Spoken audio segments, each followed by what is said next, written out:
Today, red lipstick is just makeup, a bold choice, a power move. But here's what they don't tell you. 70 years ago, wearing red lipstick could get you killed. And a century before that, it could literally save your life. This is the story of how a simple cosmetic became a weapon, a symbol of rebellion and a tool of survival, and we're telling it backwards. But before we dive into this mystery, do me a quick favor. If you're the type who loves discovering the hidden stories behind everyday things, tap that like button. It genuinely helps more curious minds find these stories. Now, let's rewind. Walk into any store today, and you'll find hundreds of shades of red lipstick. WWII, Russian red, dragon girl, women wear it to job interviews, first dates, presidential debates. It's everywhere. The red lipstick industry is worth over $8 billion. That's billion with a B. But here's the thing nobody talks about. Why red? Why not blue? Why not green? What makes this color so powerful that it survived thousands of years of history? The answer isn't about beauty. It's about power, control, and rebellion. And to understand it, we need to go back. Way back. But first, ask yourself this. When did red lipstick stop being controversial? Because trust me, it was very controversial. Let's start in the 1970s. Second wave feminism is exploding. Women are burning brass, demanding equal pay, fighting for their rights. And right in the middle of this liberation movement, something weird happens. Some feminists reject makeup entirely. They call it the patriarchy's tool, oppression in a tube, but others? They double down on red lipstick. They wear it to protests, to boardrooms, to court. Why? Because they remembered what their mothers taught them. And their mothers learned it during a war. The 1950s looked perfect on the surface. Suburban homes, nuclear families, and every woman wearing red lipstick like it was part of the uniform. Companies like Revlon exploded. Fire and Ice became one of the best-selling lipsticks in history. But this wasn't just about looking pretty for your husband. These women had tasted freedom during World War II. They'd worked in factories, earned their own money, made their own choices, and when the men came home and told them to go back to the kitchen, they wore red lipstick as a quiet rebellion, a reminder, we're still here. We still matter. But where did they learn that red lipstick meant resistance? The answer takes us to the darkest chapter in human history, and a moment when red lipstick became something no one expected. A weapon, 1940, Europe is burning. Hitler's army is steamrolling across the continent. And in Britain, the government is rationing everything: food, clothing, fuel, everything except one thing. Red lipstick. Winston Churchill himself made the decision. Keep red lipstick off the ration list, keep producing it. Even when Britain was running out of bombs, bullets, and bandages, his advisors thought he was insane. But Churchill understood something crucial. Hitler had banned red lipstick in Nazi Germany. He called it degenerate. He wanted women barefaced, submissive, breeding perfect Aryan children. So Churchill made red lipstick a symbol. British women weren't just wearing makeup. They were saying, you can bomb our cities, you can ration our food, but you cannot control us. Factory workers wore it on assembly lines, building weapons. Nurses wore it in field hospitals. Even Queen Elizabeth wore red lipstick in her broadcasts to the nation. Lipstick companies created shades with names like Fighting Red and Auxiliary Red. This wasn't cosmetics. This was psychological warfare, and here's the kicker, it worked. Studies after the war showed that keeping small luxuries like lipstick available kept morale higher than any speech or propaganda poster ever could.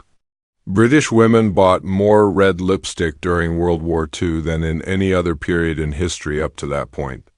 But this wasn't the first time red lipstick became a weapon. Go back to 1912, women can't vote.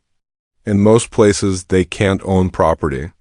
They're fighting for basic human rights, and society is fighting back. Newspapers mock them. Cartoons depict them as ugly, mannish, undesirable. So what do the suffragettes do? They show up to protests wearing the brightest red lipstick they can find. This was shocking. At the time, red lipstick was associated with actresses and prostitutes. Respectable women didn't wear visible makeup. It was scandalous, but that was exactly the point. The suffragettes weren't asking for permission anymore. They were demanding attention, demanding to be seen. Elizabeth Arden herself, yes. Elizabeth Arden reportedly handed out red lipstick to marchers in New York's suffragette parades. Red lipstick became their battle paint. But where did this all start? When did humans first decide that painting their lips red meant something powerful? 5,000 years ago, ancient Mesopotamia. Sumerian cities, archaeologists discovered something fascinating in royal tombs. Queen Pabi of Ur was buried with a cosmetics kit containing red pigment made from crushed gemstones. Crushed gemstones. She literally ground up precious rubies to paint her lips red. This wasn't makeup. This was a display of wealth, of power, of status. Jump forward to ancient Egypt. Cleopatra didn't just wear red lipstick. She had it custom made from crushed carmine beetles and ants, yes, insects. Thousands of them crushed to create one pot of red pigment. But here's what's crucial. In ancient Egypt, red lips weren't gendered.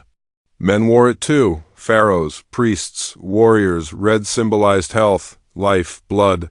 It was the color of vitality itself. The Greeks and Romans continued this, but they added a twist. They believed red lips had literal magical properties. Roman physician Galen wrote that red pigment on the lips could cure ailments, ward off evil spirits, and even get this detect poison. Some Roman nobles wore a special red lip paint that would supposedly change color if their wine was poisoned. Whether it actually worked is debatable, but the belief was powerful. For thousands of years across dozens of civilizations, Mesopotamia, Egypt, Greece, Rome, China, Japan, red lips meant the same thing: power, status, life itself. But then something happened. Something that almost destroyed red lipstick forever: the Victorian era. Queen Victoria publicly declared makeup impolite. The church called it sinful. Parliament in Britain actually debated outlawing it completely. For nearly 100 years, red lipstick went underground. Women who wore it were assumed to be sex workers. No respectable woman would dare. But here's the surprise. Red lipstick survived precisely because of this suppression. It went underground. Secret beauty salons popped up. Women made their own red pigments at home using beets, berries, flower petals. And when it was finally acceptable again in the early 1900s, it exploded.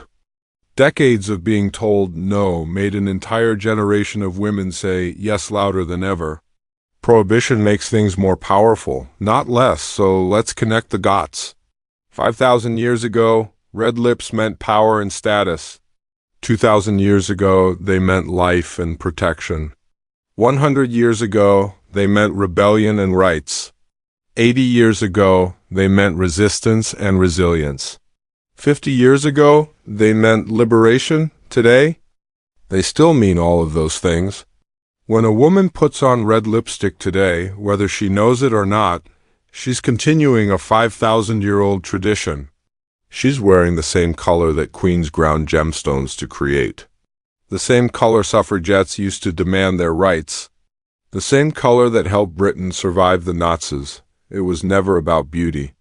It was always about power. And that's why it became a weapon of war.